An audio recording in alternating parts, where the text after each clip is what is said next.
Hello and welcome. You're tuned to The Leg Up, your weekly thoroughbred preview podcast, and we are live from the saddling area at Ellerslie Racecourse on the eve of the Champions Day and the NZB Kiwi. And I'm reliably told, as I'm joined by Paul Maoate, Stephen Hunt and Brendan Popplewell, that Paul, that's the first totalisator ever used in New Zealand. It's pretty nice out back here, isn't it? Certainly is, and I remember using it.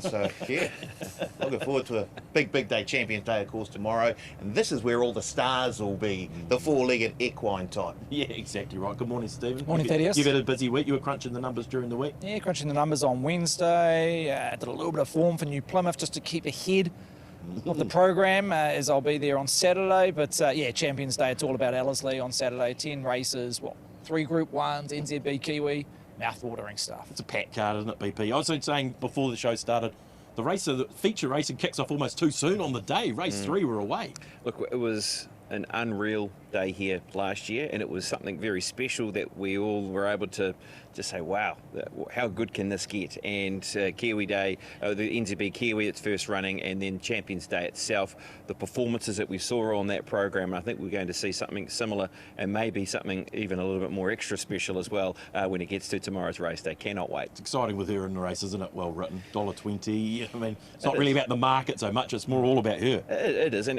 it's nice to be able to have a horse who's unbeaten, who's got a massive tag, and she has produced an unreal performance here that's got everybody talking around Australasia about her performance in the 3 Okaraka Million. So, yep, there will be people here that will want to just come and see her tomorrow. There's no doubt about that. There will also be people here looking for a party as well. So you'll have the mix of everybody looking forward to it. And don't forget, you've also got the New Zealand Derby in amongst it, the Cup, the Sistema, the Bonecrusher.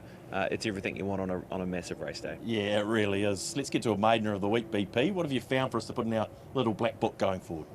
Well, 7 days ago, team, it was declared probably at $1.01 that this would be the maiden of the week if it went the way we were thinking, and it went the way we were hoping with Victor Tango. And look, this is a pretty strong performance from a horse that is pretty raw. I do believe there's something under the bonnet here with this horse, and I know we spoke at length about his performance leading into this last start and the break between runs, and I guess, Stephen, maybe that race not stacking up, but boy, this race stacks up with how he's performed. There's a good bit of green there in his ratings, and a runner I think we can follow with a bit of confidence going forward, especially with improvement and even more distance when he gets on.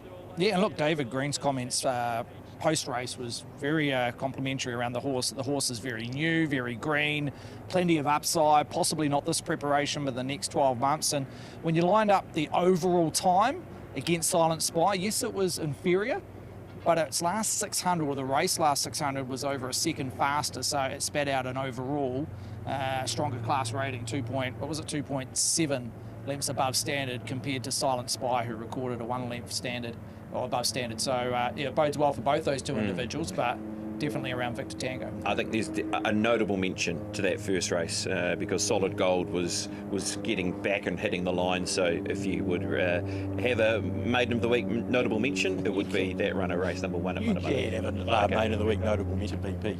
It's your show as well. Let's talk Ellerslie. And I want to have a look at some drone shots of the track because the place looks in fine fettle. The team have been hard at work getting the coverage together. The weather at the moment is beautiful, and we're actually lucky enough to be joined by track manager Jason Fulford. Jason, thank you for your time. I know you're a busy man and you're always giving of your time. Let's talk about where the track is at. We're obviously raced at Ellerslie 2 weeks ago. The rail was in the true. Where do we sit, and how's the preparation been for the big day? Yeah, the rail's come out to 3 metres. I think it's probably the better spot. It just saves any bias from past racing that we've had out there.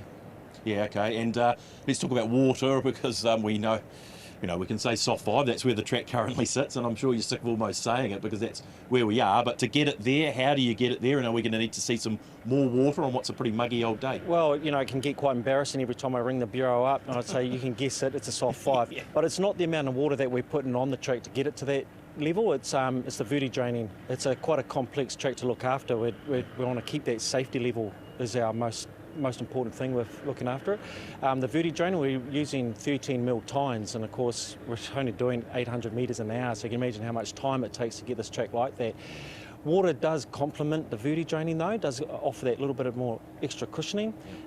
We've eased up a little bit. We did the verti draining a little bit sooner. It's summer racing. People have the right to expect a good fall. We are trying to get that. I honestly expected an upgrade last race day on the 21st of February.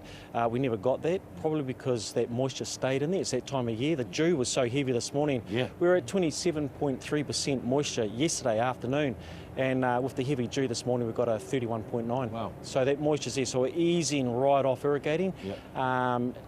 If, and I could say I doubt that we will, but there's a chance that we might. I mean, it's hard to say. But it is that time of year where it gets a little bit dodgy. So we'll wait until we do a moisture reading this afternoon to dictate whether we put more water on. And so the plan, what you're almost saying there, is we are hoping to see an upgrade tomorrow during the day. Is that the play? We're targeting for a good fall. That's what we're wanting. It's look, when I say a complex track, it's that danger that we had 2 years ago where the track was a little bit firm.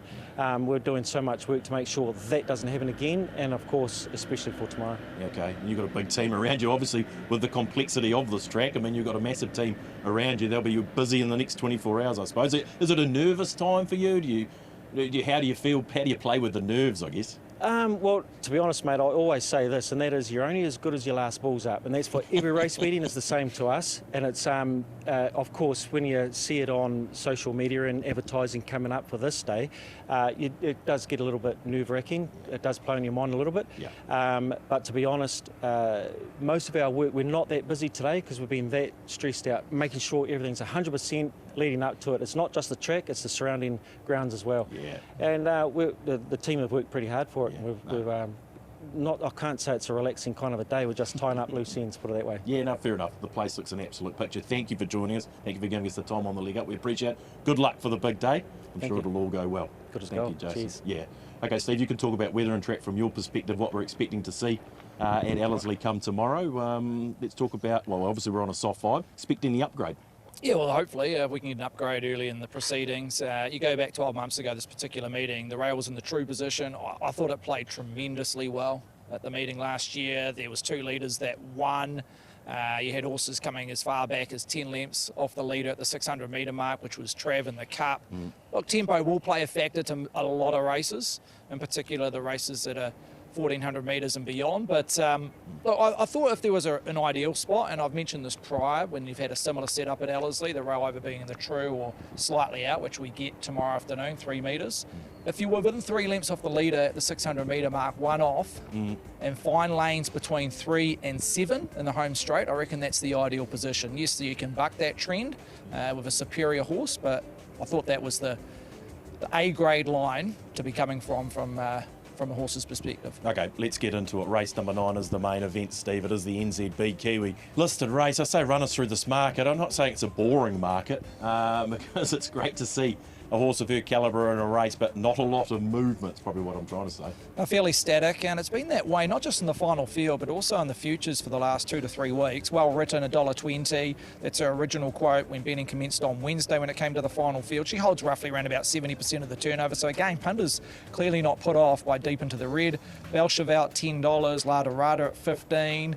Asakura, the Aussie Raider, at 19, then there's a couple there at 23s, and He Who Dares and Panther, and best of the rest, Affirmative Action, Soft Draw, Blinkers go on at a $27 quote. The fact that backing her BP at $1.20 probably says all you need to know about where she sits. Let's have a look at the Karaka Million 3-year-old where, well, she does a number on them. Look, she does, and I guess this is almost more about talking about the other horses in this race with what sort of chance they have coming out of this. But of course it's about well written first of all, and just how she exploded through the gap, showed that turn of foot and posted a massive number and basically put Australasia on notice. Australia really stood up and took notice of what we were talking about with this performance this night to make it 5 from 5.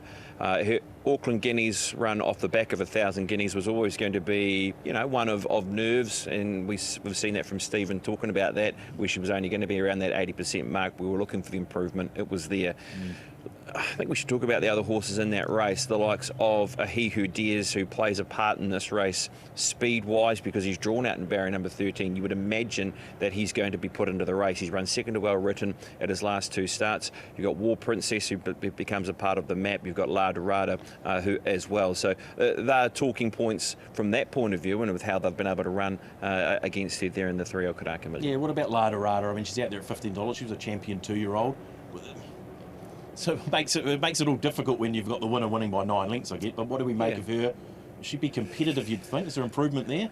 Look, I think so. I think I think there's a host of horses here that actually can run into the money, and you can make a pretty decent case. And Azakura is probably one of those horses as well that's drawn out. They've got some decisions to make there around what they do with that horse drawn out there, but brings the right Australian form to say that that horse has to be a chance. So it's all going to come down to luck and running, and where some of these horses land, and how the race pans out for them. If you're looking for those, same race multis, trifectas, first fours, top 4, top 5 bets. Let's have a look at a filly, Steve, that comes through a different form line to a degree, and we'll go to the Uncle Remus and have a look at Belchabelle. She was very good in this race, and so were the Lance O'Sullivan, Andrew Scott pair here in Lagle Noir. Noir, that's it. Yeah, I'll get Indeed, it. yeah, the Black Eagle and Panther Paul. Yeah, Belchabelle. I really like the look of her. She is full of poise and control, and for mine, she looked the winner from about 250 out. Now, I know there were a few that are coming at her, the likes of Panther and the Wellwood runner down the outside, but I just like the way that she holds herself. She looks like she's a filly that is in control all the time, and I think that's what you want to see when you're taking on a champion the likes of Well Written. So, outside of that, I thought Black Eagle, Lagle Noir, I thought, look, didn't quite get the gaps when needed, but finished off very, very nicely. And I think the price that we're getting at the moment, out at 61, maybe not that, but maybe have a look at a top 4. We've got a top 5 market as well. $4. There's certainly BP's done his own. he's already on. Yeah. But yeah, if you're looking for something outside of Well Written, and we've got some special markets which I'm sure we'll touch on later, then maybe have a look at a top 4 finish for the likes of Lagle Noir, or maybe a He Who Dares, as BP said, was second to Well Written last 2 starts, hasn't been too far away. Steve mentioned, I think Opie can probably get He Who Dares, 1 back, 1 out. As they come around the turn, he'll be in like the 4th or 5th aisle, which is where you want to be. He'll have a good go. Now, I take nothing away from Well Written. She is a fair dinkum superstar. But if you want to look for a wee bit of value outside, I think the likes of Lagle Noir, He Who Dares are a couple that you really have to slot in there somewhere. Just quickly on the O'Sullivan Scott here, I know you're close to the stable. They've just changed it up slightly in terms of prepping their horses for the Kiwi. Explain a little bit more. Yeah, well, I almost have worked backwards from the Kiwi to have their horses, ready for this race. So Panther, for instance, let's use that horse as an example. His first run, this preparation, was the 2nd of January, and they've taken, they went back in distance, to find his next start, which was here at Ellerslie, then at Uncle Remus. I think the Uncle Remus is a key part of maybe that strategy as well. That was used last year, obviously, by the same stable, and many of those looking to use that as that final stepping stone towards the race. So that means you're missing a few big dances along the way, not competing in 3-year-old Karaka Millions, Auckland Guineas, running through Christmas period, those sort of races, and for that later 3-year-old not running in a 2,000 Guineas all through the spring period as well, where I guess as a 3-year-old, if you're up and running in the spring, well, of course you're going to run in those races, aren't you? If you're ready to go, you're heading towards the 2,000 Guineas, you're racing in all those key lead-ups towards those races, where I guess now that we get to that point of the preparation, some of those horses have run through those races. Where do they sit there compared to maybe the fresh legs of these other horses that have had we don't know where Lollapalooza and Affirmative Action are to a degree. I mean, obviously we're getting reports from Pam and watching the track work and all those sort of things, but difficult, isn't it, to peak twice? Yeah. It's a delicate one because you're trying to make a name and expose your horse to gain a slot. Yes, yeah. And you're trying to do that as early as possible. Exactly, yeah. And to do that, you've got to have your horse up and running and possibly in peak condition. And a few of those horses just might be on tired legs. And obviously those Sullivan Scott barn, just focusing on them again. They've learnt from 12 months ago, a lot of their horses, and I think they had, 3 or 4 in the race last year, were on tired legs, had been burnt out before the grand final. And I think it's we're only the 2nd year running. A lot of stables are still learning how to get their horses primed to win a Kiwi. Yeah, it's intriguing, actually. I want to have a look at the Aussie Raiders, Steve, because you mentioned BP mentioned Azakura, and poor old Mitchell Freedman draws the outside barrier. Look, he was $8 second favourite in futures betting, but out to $19 around that mark. Here's the CS Hayes running second, Steve. Yeah, and got beaten by a good sword in 60s, who I think he finished fourth last weekend in the Australian Guineas. Was it third, was it? Yeah, just wasn't disgraced. Probably just didn't run out the mile 60s. Probably back to 1400, we'll see that individual. But back on Asakura, look, a horse that still lightly raced, so he's on the up. 4 starts, has shown tactical speed. Then you throw in the barrier 14. What do they do from that draw? I reckon they've got to go forward. Purely because He Who Dares has drawn barrier 13. Opie Bosson will come across. I reckon there's a chance that He Who Dares might go right across and find the rail and lead like he did in the Karaka 3 Old Million, which gives that beautiful guidance for Dean Yendall to follow He Who Dares in the first 300 to 400 metres. Second outer, ideal place would be 1 out, 1 back, but as you say, you've got Convince blinkers on, Affirmative Action blinkers on with a soft draw. You've got War Princess who will go forward with the blinkers on, so there's going to be heat in the first 300 to 400 metres, and obviously Well Written will try and hold a spot forward from an ideal draw as well. So that first third of the race is going to be fascinating, and how it's going to play out. For her as well? Is there a chance of her having a target on her back in that first 300-400 metres? And obviously it's down to Cartwright as well, isn't it? But with what happens there with those horses coming across? I think Matt Cartwright's got to show real early intent for the first 100 metres. I would love to see Matt lead for the first 100, 150, knowing the fact that there's going to be eventually 3 or 4 that is going to cross him. So if he's quite passive coming out of the barriers and he's trailing before the first 100 metres, he could get shuffled 2-3 back rail. So if he's got that leading position early and then allowing for 1 or 2 just to come across eventually, like the He Who Dares, possibly War Princess, they can either trail or at worst 2 back rail. Okay, that is going to be an intriguing part of it.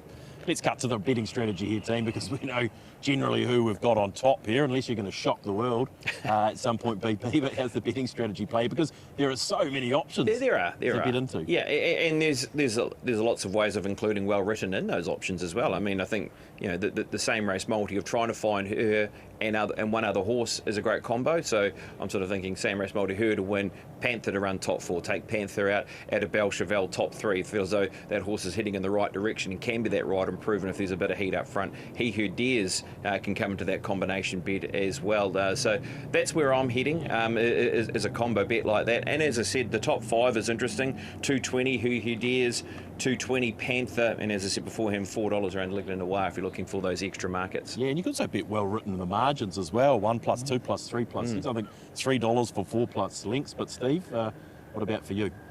Well, obviously the Well Written scenario, she looks very hard to beat, obviously. But I thought if you include He Who Dares around her in terms of exotic bet types, Quinellas, trifectas, I just think he looks the obvious. He's run second to the horse to beat in his last 2 starts, just about better 2 starts ago. And if he was able just to be rated a little kinder than what he was in the Karaka 3 Old Million, when he went out to the 600, 12 lengths above open class standard, and he still had the audacity to finish into second and a clear second. It was a decent margin back to third. So Opie sticks to board.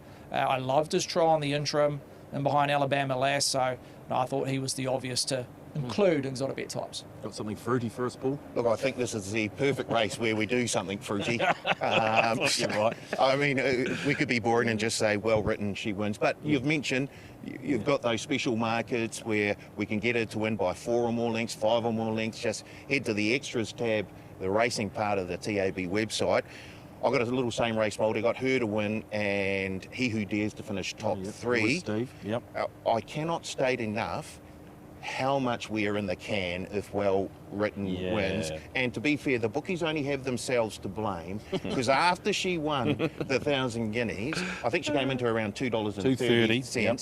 They then opened up a special market where you could still get on Well Written at $6 to win the Kiwi.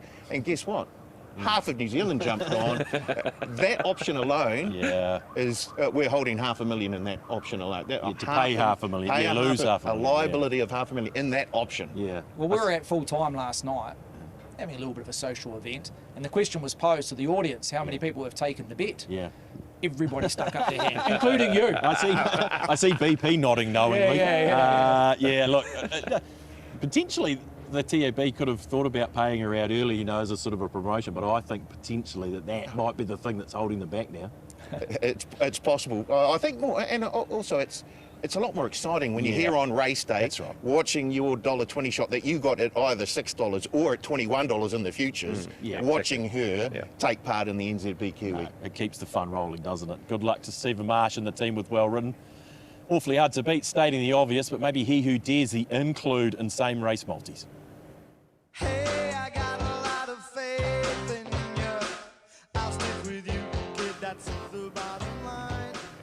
Lance O'Sullivan Award time for another week BP. Who have we found for this one? Oh no, jockeys will be gathering around the TV to see who's got it this week. Yes, I know Michael McNabb was very happy with his award. Did he like the prize he got? Yeah, he's still searching the mailbox to see where it is. But don't worry, Nabba, something will turn up one day.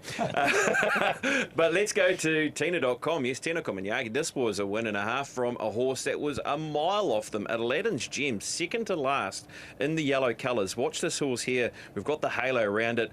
It's a slice and dice, breathe in, and then watch the horse explode through the gap. This is a very good win and a tidy ride from Tina as well in what was the Southern Mile. Great race day down there out of Winkatui last weekend. They had the crowd on track. They had the big money races, and Tina was able to pick up that last race with a superb ride there in the Southern Final, as I said, aboard Aladdin's Gem, and a previous recipient of the award as well as Tina. I bet she is, because she's one of the best in the South, there's no doubt about that. That Southern Mile final has been a bit of fun. What were you going to say, Paul? I was just about to say, the last time I've seen someone move like that through a defence was Stephen Pokere for the All Blacks a few years ago. You might remember, Stephen. Well, I do, Justin. You've really shown your age. Yeah, that's very unusual for you to do that. But, wasn't a bad player, was he? Let's get to the Derby. That's race number 8 on the card, Steve. The Trackside New Zealand Derby. Sorry, I get that wrong. It's the Hong Kong Jockey Club Whirlpool New Zealand Derby. Obviously, the Whirlpool in operation tomorrow as well. Gosh knows what a price well written will be on the Whirlpool come tomorrow. But let's talk Derby, Steve. Headed by a filly, Autumn Glory comes out of the Oaks, $4.20. In front of that's Gold, the Avondale Guineas winner, 6 into 5. So there's a little bit of intel there around that's Gold. Road to Paris at $6, Axel at $9.50, double figures around Towering Vision at $10, Lunaman at $13 out of turn, Yamato Satona at $15, Ariadne at $16, Tulsa King currently a losing liability for the CD at $23, the best of the rest is Genki. Let's start with the favourite, Stephen, Autumn Glory, and sometimes the horse just sort of sneaks under customers' guard a little bit in terms of maybe futures. And even at race day starts, we want to have a look at Autumn Glory second in Oaks. We obviously chased home I Hope He Wins, but also shocked him in the Waikato Guineas prior. Let's talk about this run though. Yeah, I thought it held a lot of merit. Look, she was clearly beaten by a gun staying filly and I Hope He Wins, but look, she found her position from a barrier 1 on this day, just worse in midfield. Didn't quite get clear into probably the 300 metre mark. Billy was just trying to navigate the filly in between some tight corners between the 6 and maybe the 300 metre mark, but once she got clear air, she was clearly the second best horse in the race, and probably the chatting point around her is that she's drawn barrier 15. She drew the ace draw in the Oaks a couple of weeks ago, and they probably have to take their meds and go back and hopefully get a little bit of cover in the last third in the race, and it'll be an awkward ride for Billy, who have to get it bang on tactically and see what the speed is up front and when to make a move. But look, clearly she's at the point into the market and deserving to be. Probably hoping that they maybe get a Hope He Wins sort of run. I mean, they'll almost have to ride the horse something similar to that, negative early, and then try and swoop into the race. Yeah, look, the New Zealand Oaks, there was a lot of chit-chat about the race overall until how fast they went, but they went at a pretty solid clip to the 600. Yes, they buttoned off at different sections, but overall it was run at a fairly even tempo, the NZ Oaks, so that allowed a Hope He Wins to come into the race at the right time, and clearly she was superior as well, which doesn't hurt. No, exactly. So Billy will just have to get it bang on and weigh up how hard they're going or how slow they're going to when he makes that move. But that is the knock if you want to dive into the 420. Yeah, okay. What about the Avondale Guineas? Because it's a traditional lead-up to a derby. It is BP. And look, That's Gold was very good. But we see a number of runners coming out of this race, Road to Paris, getting home strongly from the back. Yeah, and he has been one of these runners that just constantly has paid overs through his prep.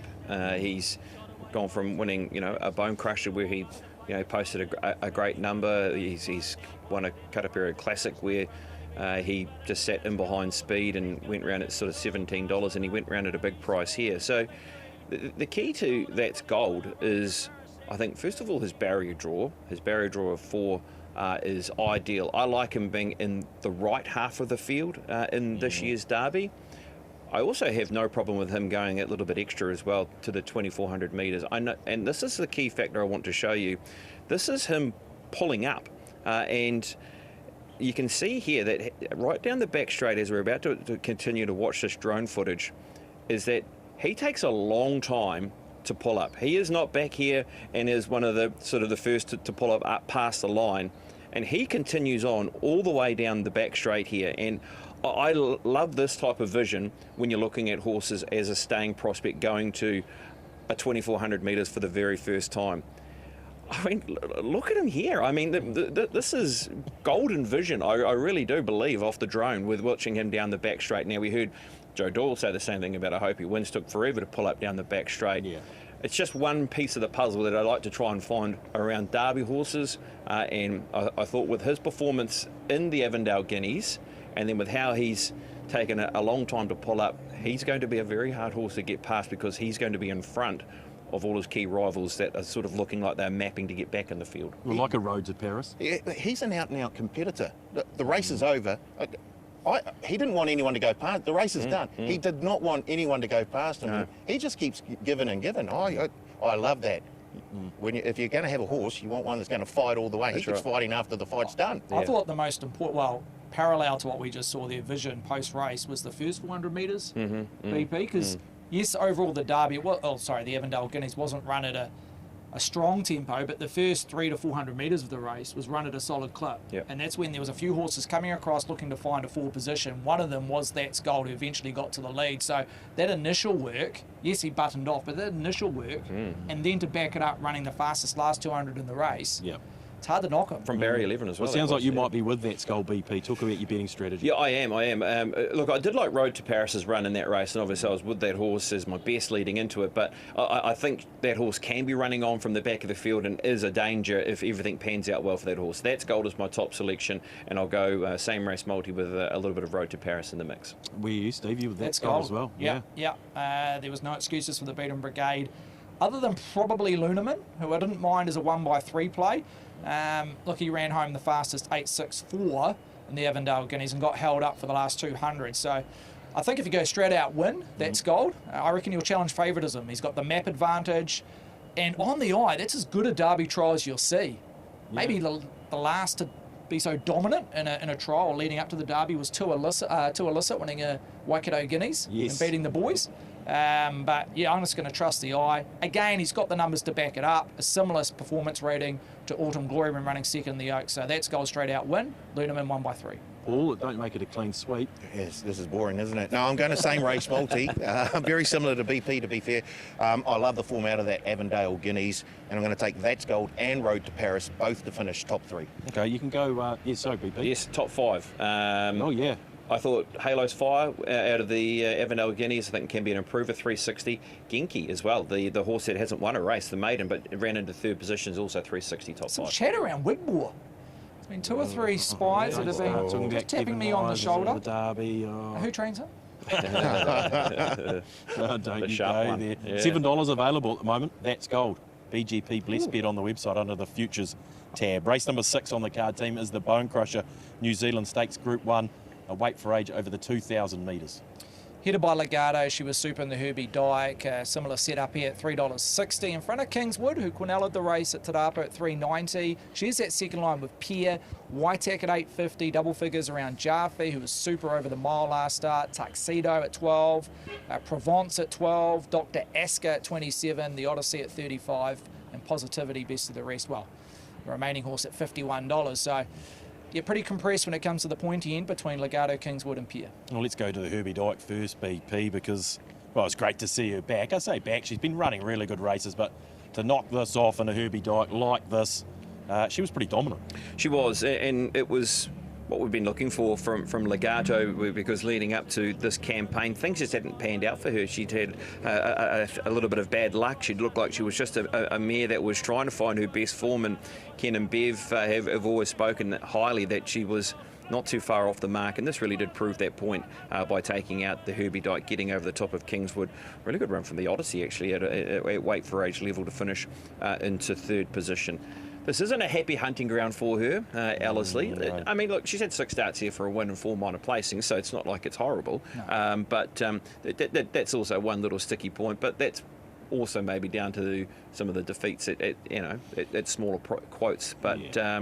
I'm happy to sort of ignore that to a touch to know that she can operate well around here. So yeah, I find it pretty hard to beat, actually. Kingswood was good again in that race. Absolutely. That won at Ellerslie, so yeah. He races on speed, didn't he? Group 1 winner here, yeah. The Australian has done a great job. He's really thrived since he's been here, hasn't he, Stephen? So he is one horse I guess they want to be positive with. He's at some stage. Yeah, because I know that they've always said that when he came here for the Zabeel Classic, he wanted to go forward. Well, he's at the back of the field. Then he went forward to the 600 and blew them away. So I'm sure they'll be looking to maybe see if they can have him in that right half from the get-go. Yeah, look, he can be a touch tardy away, but Rory knows the horse inside out now after a couple of rides on him and doing all his work since arriving from Australia. But yeah, the start will be important.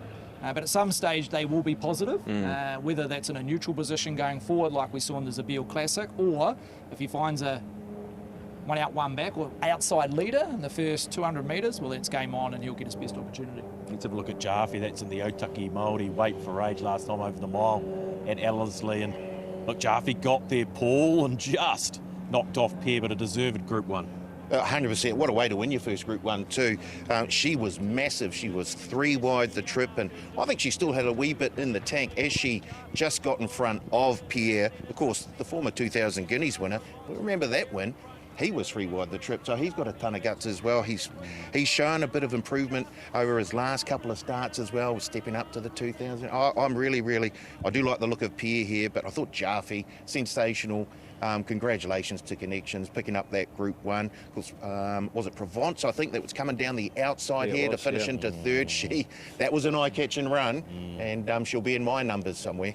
Yeah, okay. Just on Jaffe, her best rating on my numbers happens to be second in the Zabeel 2,000 metres, even though all her wins have been at 1,600 metres and below, including the Group 1 last start. So no knock stepping up to 2,000, which was evident on Boxing Day. What do you make of Tuxedo stepping into weight for age, Steve?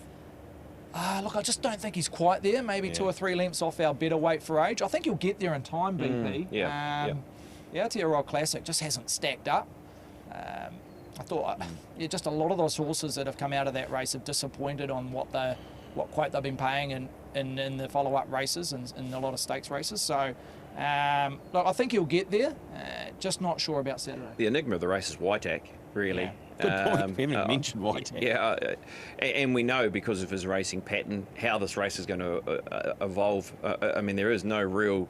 I mean, I don't think they're going to go any great gallop, are they? And if it could be similar to a Zabeel Classic where he's at the back of the field. Just can't pick up when the sprint goes on. No. Which is unusual because you don't have to go too far back, and he was competitive over 1,100 metres at weight for age. Oh yeah, I mean, I think you just look at his Livermore performance. You look at his Livermore run here.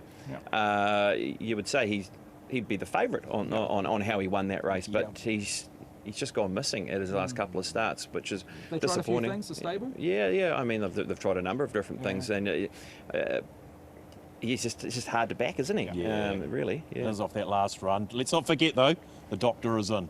Dr. Askar in the Thorndon Mile, Steve, defeated Legato this day. He's a bit of a people's horse, Dr. Askar, as well.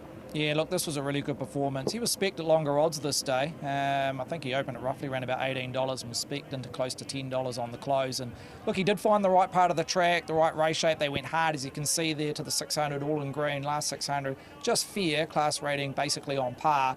But he did find the right part, the right lane on a day that was definitely off. And as you see there, Legato, who was boxing on credibility, with a little credit, inferior ground. So, look, and obviously she came out and won her very next start at Group 1 level over 2,000 metres.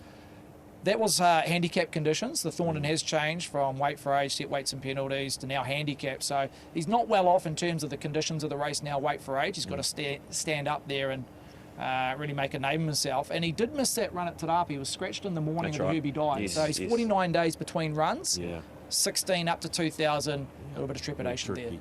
Okay, BP, who are you with in this year's Bonecrusher? Yeah, I'm happy to stick with Legato. I think that Herbie Dyke form is a strong reference, isn't it, with Kingswood as well. I do like Pierre. I think Pierre was obviously just beaten here last time out and going up to 2,000 metres. He has to be a huge fighting chance in the field. If you're looking outside of anything else, I thought Jaffe maybe top 5, which was sitting at around $1.80. We saw the performance in the Zabeel Classic and what we saw here in the Sport Nation Otaki Māori Weight for Age. So maybe a little specky there in the top 5 market. I like your top. I like BP's top 5s. I've been noting these down. Steve, final thoughts? Yeah, I'm pretty keen on Kingswood. Look, not as strong as some other races in terms of the confidence level, but I think from barrier 8, Rory can have some options. Yeah, we just saw with that, a didn't slight wideish gate doesn't hamper my confidence around this individual. I reckon I would have been a little bit more nervous had drawn 1 or 2 because he's possibly dictated then, but he can eventually come across, find a forward position, Kingswood, and if he can replicate what he's produced in his last 2 outings, it's going to be awfully hard to beat in a race that could become quite tactical. I reckon Pierre's half a run short. He might have caught up now, but just in his last 2 runs, I reckon he's been half a run short, Pierre, and now he's stepping straight up to 2,000 metres, so it'll be a great training feat to get the job done, third up 2,000 metres. If you brought King Charles form, though, he'd be competitive. Yeah, 100%. 2,000. Oh, the ability's Exactly there. right, yeah. I just feel my gut's telling he's been half a run short in his last 2 runs, and they might have caught up to be peaking on Saturday. And the Odyssey, I mark him 4%. I know he's not a huge overs, but at $35, you could do worse. Okay, Paul? Pierre's ready to go, and for mine. Here we go. Yeah, I've got Pierre on top. I just love the fact he's a tough character. Yeah. I've got a little same race multi as well, Pierre and Provence, both to finish top 3. Look, she'll probably get back, Provence, but the way she unwinds, She's game, isn't she? she is very, very game. So, let's see. So horse we haven't actually mentioned too much, have we, today in Provence, but No. she's Group 1 quality. It was a very good run last start to the races. A little so. whisper around the track this morning as well for Provence. Plenty of whispers. Yeah, there is a bit of whisper. Probably a good sign there's plenty of whispers, to be honest. We're going to go with the whisper for the leg up boost this week. We're going with BP. We're going Legato out to $4.50 on the TAB website. Find it under the Futures tab. That is the leg up boost this week, Legato, if you want to get involved in the Bonecrusher stake. Race number 5 on the card is the Sistema, the Group 1 for the 2-year-olds, Steve. And I think we've got another dominant favourite here and well deserved. Lara Antipova, $1.75 on Wednesday, been backed in, heavily backed. One of the better back runners on the 10-race card. $1.65, just in case at $4.20 off a Shortner 3.9. Harvey Warbanger at $9, double figures. Tia Quintro at $13. Out of the blue, Spect, as it can be, at $18. And Lassify back from Aussie at a $27 quote. But it's all about Lara Antipova. Yeah, well, let's go to the Matamata Breeders, BP, and have a look at Lara Antipova. On a heavy track this day and doing what, getting through it and doing the job more than admirably. Tia Quintro runs second. She's been good as well. Yeah, she was just as good, wasn't she? And behind, even despite the margin. I mean, she's monstered them here, though, hasn't she, Lara Antipova? And she's done that in all her other previous starts as well. I will say this, I'm a little surprised you got this, what was it, 175 on opening? Bookmakers were very kind to be able to say, look, there's an opportunity to get on because this could be one of the short price favourites of the day. It's not going to get to well-written sort of price, but I'm sure that's going to be a very popular multi. Lara Antipova into well-written. If you were looking to come to the races and just park up for the day, it wouldn't be the worst one and just say, right. She'll start under $1.50. I think she will, yeah, I really do. So there's still some meat on the bone at Yeah. $1.65. So, like the performance there, and I actually like the performance of the second horse, in Tia Quintro, who can be a danger at odds, and there is some odds there around the horse. Yes, $13 odd to win, but maybe around that place market, top 4 market as well. So, yep, do like that form reference. And a winner at Ellerslie as well, Tia Quintro. I didn't hear top 5 then. We get to that at the Oh, end. okay, right. Jump Yeah, the I'll tell you. gun. No, all right. You have one. Yeah, It's 180. Don't jump the gun. Let's go to the Matamata slipper and see Justin Case, who's putting together a nice Liguriia, and Harvey Warbanger in the Matamata slipper. We'll get to Justin Case in a minute, but Liguriia, a bit of a surprise win this day, but good. She was very, very good, and I give her a big chance in this race. Obviously, Lara Antipova is dominating the market and is now into $1.65. But if you're looking for a little each way go, I think Liguria, certainly Harvey Warbanger, he seems to be the unluckiest horse in New Zealand at the moment. After starting off with a win, he just keeps finding one just a wee bit better. But take nothing away from Liguria, she was super there. And I think she's a bit of a chance. If things don't quite go Lara Antipova's way, and look, things will have to go quite AWOI for Lara not to get up there. But Liguria's certainly a chance there off that run. Okay, let's go to the, that was the Colin Gillings Classic, of course. Let's go to the Mudda Slipper Stevens, just in case. It was good again, out of the blue run second, another one for the Shayla runner. Yeah, look, he's a progressive type. He went back-to-back up Mudda on his home track, albeit both on off tracks.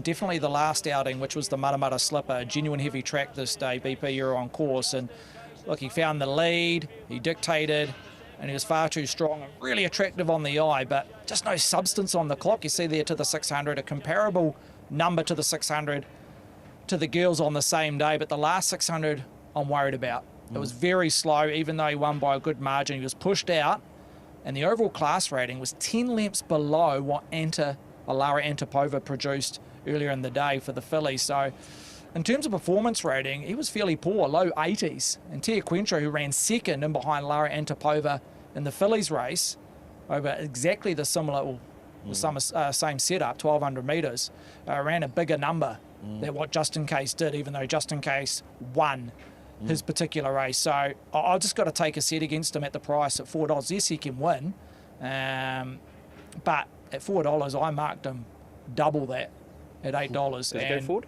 Look, he'll go forward. He'll put himself in the race. Again, it's hard to always map these 2-year-olds with a low sample size, but from what we've seen, he does have tactical speed, but he's got to get a different setup in terms of track conditions. Ellerslie for the first time. But again, just on the clock at Mudda, I've got to take a set against him at the price. Okay, what did you say Tia Quintra was top 5 after Steve's little speech? He will talk betting strategy. 180 for the Sistema. Yeah. I do like the Quinella option around Lara and Tia Quintro, the option of taking Lara into Tia Quintro top 3/top 4. If there was another horse I wanted to add into the mix, it would be Lassified, drawn barrier number 1. The Wellesley winner, they went across the Tasman, they had a shot there and they've come back, and maybe just one of those horses that could get a fairly light run in the race, and that horse top 5's at 260. So a couple of different options around the favourite, but I don't know about you guys, but I'm pretty keen to get home and start formulating some multis with Lara Antipova around it before it starts tightening up. Yeah, okay. The $1.75 isn't going to last, Steve. Well, it hasn't lasted. No. That's gone to $1.65, but I don't think the $1.65 will last. It depends. Everybody starts diving in. How long that will last? Will it continue on to race day? I don't know. But I'd be surprised if she started above $1.50 on Saturday afternoon. She looks to be a multi-special. She's proven on a dry track. She's proven right-handed. She has tactical speed, and the numbers backed up what she did visually, albeit on an off-track last start. When you compare it to Just In Case, who in the market is her biggest rival. But happy to land with her, and also Tia Quintra. I think the Mudda breeders is the form reference going forward. Okay, Paulie, you're going to do something completely different. Yeah, I am. Well, we've got to look for something different every now and then, so I'm going with Liguria. I did like that run. Look, she's going to have to improve to get up to the likes of Lara Antipova, so I'm going each way on Liguria. But if you do like Lara Antipova, but the $1.65 is a wee bit short, and you like Well Written, the $1.20 is a wee bit short. The bookies, they're suckers for punishment. They've put out a little special option. Just head to the futures tab at tab.co.nz and look for the going to script option. Going to script. That's $6. What am I saying? Lara Antipova to win by 2 or more lengths into Well Written to win by 2 or more lengths. They boosted it out to $6.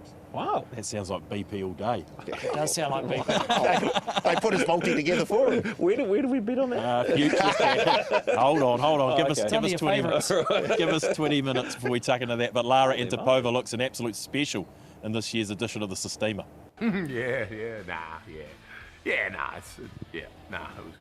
Time for another week. We want to know what we should be betting on Friday. It sounds like Lara Antipova should be in the year column, and who we should be waiting.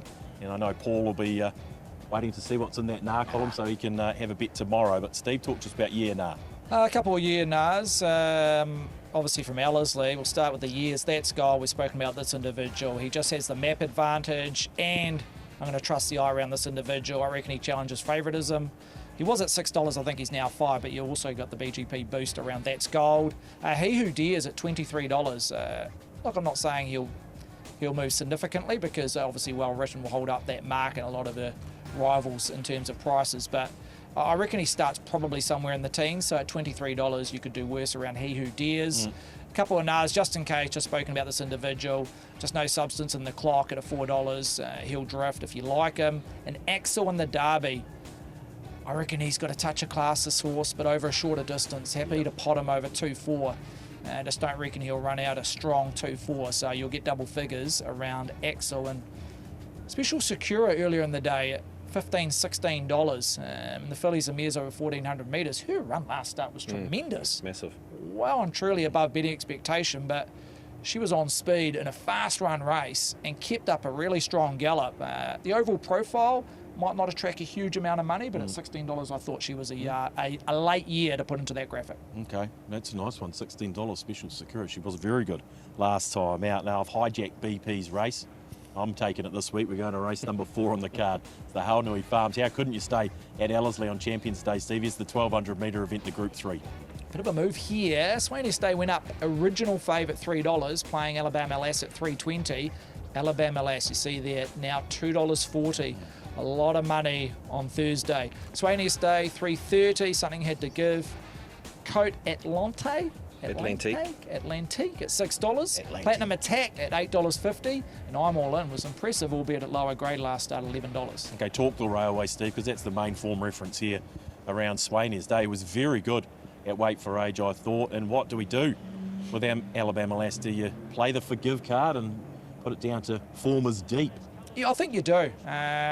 The only concern is that now she's gone back-to-back in a couple average runs. The Valley in her last start, last preparation, and obviously her resuming run here in the railway when she was well tried. She was pretty much close to fave from memory, and the horses that were on speed fought it out in terms of the Quinella, the Aussie Raiders. So, look, I don't think she was eyeballed, but they did go along over the 1,200 metres this day, and she was gone at roughly around the 250, 300 metre mark, which was really concerning. But you've got to trust the stable. There's none better. The Cal says they know her inside out. She's had a trial in the interim, a couple of exhibition gallops, and I reckon the lead's there, and it's a soft lead, BP. I can't see too much challenging her, and in terms of the conditions of the race, she's far better off compared to Swaney's Day. And speaking to Ken, they've just taken all the gear off to try to, reset off the back of that performance, because it was a run where she was not at her best. You'd expect her to find a little bit more when she was asked a question.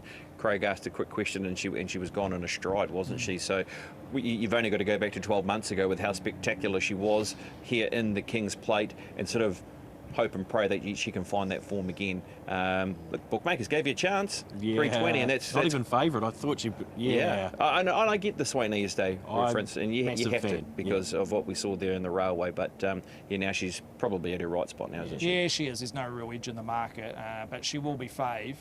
And that number she produced at this meeting, as you touched on 12 months ago, that was one of the strongest ratings in my database for a sprinter in the last 2 to 3 seasons. So if she can go close to that, she'll be winning, but got to play the trust card. What about the Aussie Raider here, BP? I want to have a look at Coat Atlantique. Coming through, it's been through a Sale Cup. This is the Seymour Cup win. Yes, 2 starts ago from this performance, and then, as you said, the Sale Cup was following that on a very wet track. So this is on a good surface over 1,600 metres. Was able to just sit away from speed. The horse in front, El Rocco, actually came out and then won the Sale Cup at its following start. But as I said, on what was a very testing track. So what you're going to get from this horse is barrier number 1. They'll be hoping that they can at least hold their position, because then that gives them a very big opportunity of being in amongst it. I know there was that initial money push there for the Australian. There's respect in the when an Australian arrives in this country, especially around that sprinting ranks. This horse is fresh up, coming off the back of, 132 days in between runs, Stephen. So where do we sit? How do we sort of line up that form we see from him in Australia coming to this first up? I've done a little bit of homework on paper and visually, and what his body of work suggests that he's a horse that will relish 1,600 metres. So 1,200 metres might be a bit sharp for him. But as you say, he's got a soft draw. If Dean Yendall can hold a position around that neutral spot, and be in that range of maybe 2 or 3 lengths inferior to, say, Alabama Lass at the home turn, then he may get his opportunity and finish over the top late. But yeah, that would be my only knock when diving into the price, that a lot of his best form is over a longer trip. Yeah, what are you thinking here, Paul? What's the play here? What's the betting strategy in the Haunui Farm? Are you going to play the Forgive with Alabama, or are you going elsewhere? I think the smart thing would be the Forgive for Alabama Lass. But so I'm not going to do exactly. You and Smart don't meet too often. No, really are we friends? Yeah. So, look, I'm going to go with Platinum Attack. I think there'll be a wee bit of speed up front, and I think he might just be able to come off Where's the the back. speed coming from outside Alabama Lass? I think Code Atlantic tries to hold. Alabama Lass comes across.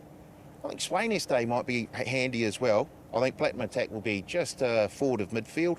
And I think as we come around the turn, if there's a bit of a speed battle going on up front, I think Platinum Attack can have a good go at them. Okay, you're with Alabama, Steve?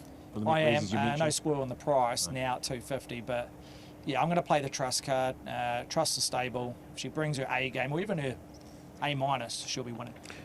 Yep, I'm sort of on the same thinking. I actually don't mind Platinum Attack. I really do feel as though this horse hasn't been that far away. He's got a good race in him, hasn't he? Yeah, he does. He really does. Get no luck, or Yeah. things just haven't quite gone right, have they? So look, if you are wanting to keep away from Alabama Lass, he could be that each way play, Platinum Attack, and happy to throw him into a same race multi around those other two at the top of the market. But yeah, it's all going to be about maybe trying to cop a good feel around what the day's like for Alabama Lass, to see how she parades and all those sorts of things, what Ken has to say sort of leading up to be able to give you that real drive that you want to be involved around Alabama Lass tomorrow. Exciting race. Speaking of cop a good feel, here comes foreplay.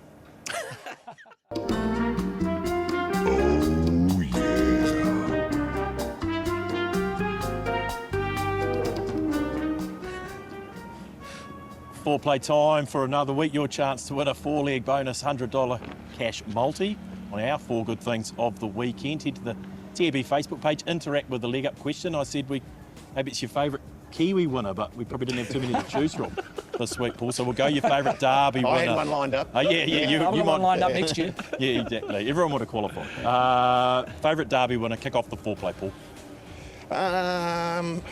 Derby winner. Favourite Derby winner is what Victorian I want. Derby? Huh? Yeah. No. Come on, get on with it. Crown Prosecutor. Prosecutor. Start the four. Oh, so Go Pops. foreplay. We start the foreplay. Foreplay. We're doing the foreplay. No, yeah. I'll go Young Jackson, top 4, 205, a horse that ran 3rd last start in the Kataperio Classic behind That's Gold and produced a really nice run from back in the field. I'm going to go to New Plymouth Race 3, and I like the Robbie Patterson trained Rock All Night. 2nd last start, I think we'll see some improvement. Rock All Night, top 3.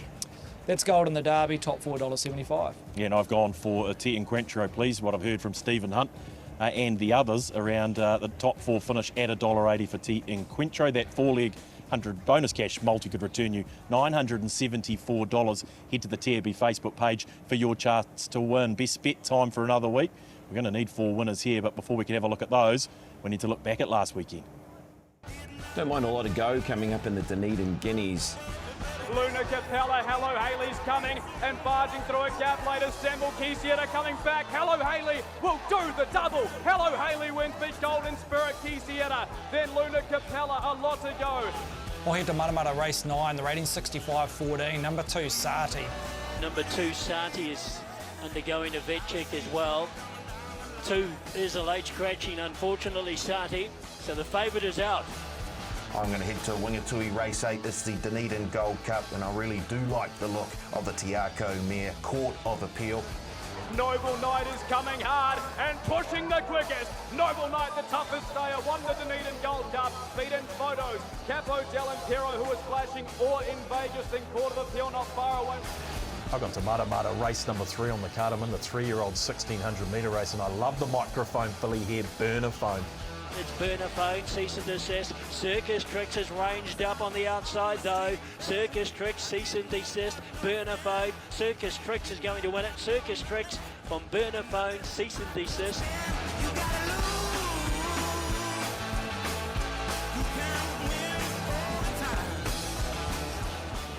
Oh, I've seen that head shaking too much from me. You were due a loss, to be fair to you. I was not due a loss. So I'm looking to bounce back here.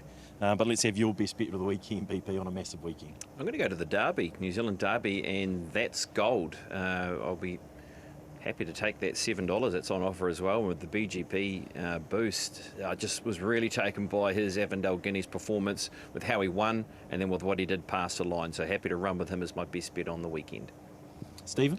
I'll go to New Plymouth. We can't forget that particular meeting on Saturday, playing second fiddle, obviously, to Ellerslie, but race number 3, the maiden 1300, the local Rock All Night, was really game. Touch unlucky here when debuting a couple of weeks ago at Otaki on the back of a couple of trial wins. Sierra Leone, who've been running some really good races without getting the job done, just had the momentum down the crown of the track to get the win, and a deserving win for her. But look, I thought there was a lot of merit in Rock All Night. Happy to declare my best for the weekend. I'm going to go to Ellerslie, the final race of the day, the Get Out Stakes, and I'm going to go with one of the Clotworthies. I really do like this mare, Sister Sugar. I think that 7th last start wasn't as bad as it might look, and if we look just the start before and the start prior to that, if she raced as that sort of form, I think she'll give us a good shake. She's around $8 as we speak. Nice, your sort of price, $8 to be fair. I'm going to go back to the well here. This is where I'm at. I'm going to have to go back to horses that have treated me well in the past. Now, Basil Warrior, don't worry about the 7th last time out. It was on a heavy track there at Mutter, and the run was better than it looked. The starts prior were very good indeed. I think he's above average, this horse, Basil Warrior. And look, it's a small field. There looks to be a torrent of speed there, so he'll just sit up behind them. I think he'll be too good for them there at New Plymouth on the card down there. Stephen will be on track down there to watch Basil Warrior win. Okay, time to almost wrap it up, team. We better talk odds and promos. And what have we got? There are plenty of them. What's that? Some refunds as well, maybe? Indeed. Look, we've got a bonus cash back on selected races at both Ellerslie and Flemington, back to second and third, up to $50. That's our stock standard. We've got an odd surge on every single race at New Plymouth, max bet $100. And then we've got a bit of a go. Race 1 at Ellerslie. Yes, it's a race refund, isn't it? It's a race refund. Just have a fixed odds win bet on race 1 at Ellerslie. And if your horse doesn't win, get your money back up to $25 in bonus cash. Just check out all the T's and C's at tab.co.nz. There's that written in the stars, multi as well, and well footy, written, well written, and Lara Antipova out there at $6. There's the margin betting around well written. Look, I don't think Stephen Marsh will be thinking 8 lengths again at $18, but maybe you could entertain 5 at $4.20. It's a way to bet into the race, Pops. It is, when $1.20 isn't, maybe. Yeah, well, it's 3 lengths, $2.20. Even conservative 2 lengths at $1.70. I'm sure that will take a bit of interest as well. So, yep, why not? If you think she can win and win well, have a look at that. Yeah, it's fillies, footies and fans as well this week. Steve, I know some of the TAB talent have got involved with providing a multi. You can find it under the rugby tab, can't you? Yes, that's right. A number of our very, very good friends, the likes of Blake Ashford, Chris Harris, they're putting in a little multi across the weekend sports and racing. Yes. So the Wars on Friday night, Blues Crusaders Saturday night, Perth Glory will take in on the Auckland FC on Sunday afternoon, and of course Champions Day, the NZB Kiwi. So check out their multis across those 4 events. As Thad said, you can find it on the rugby page. Yeah, I see John Arfo has pushed the boat out. He's 200 to 1 for his 4-legger. Sounds like a multi I could wrap myself around. Surly and Blake Ashford have been around the block. I think they're around $12 and $16. You going to the Wars tonight, Pops? Actually not. So it's okay though. I'll be happy to be parked up with a couple of screens around me, taking in Alexandra Park, doing some more work, and also then some Wars, and then Chiefs Moana, so there's a bit to be watching tonight, that is for sure. So Jacob Laban to score a try, $5.40. Has been in a little bit of try scoring form through the trials and also through the All-Stars match. He was tipped out last night, Jacob Laban, at the event at full-time bar to be an anytime try scorer as well, BP. So the CEOs were there. You might be on the money. I'll see you tomorrow on track. Thank you, Stephen. You're off to New Plymouth. Yeah, and I'm getting a lunch made for me by the Form prior to catching a plane, which I'm looking forward to. Thank you very much. You're looking forward to it? Right, well, I might stop off at Macca's and just get some takeaways prior. But, very good. Heading to New Plymouth. Okay, Paul, thank you. Well, thank you for all your efforts. You'll be around track tomorrow. I'm going to go get some food. Let's do this. Okay. Thank you, Form. Thank you for joining us. This has been the Leg Up. Enjoy Champions Day. Enjoy the Kiwi. We'll be back in 7 days.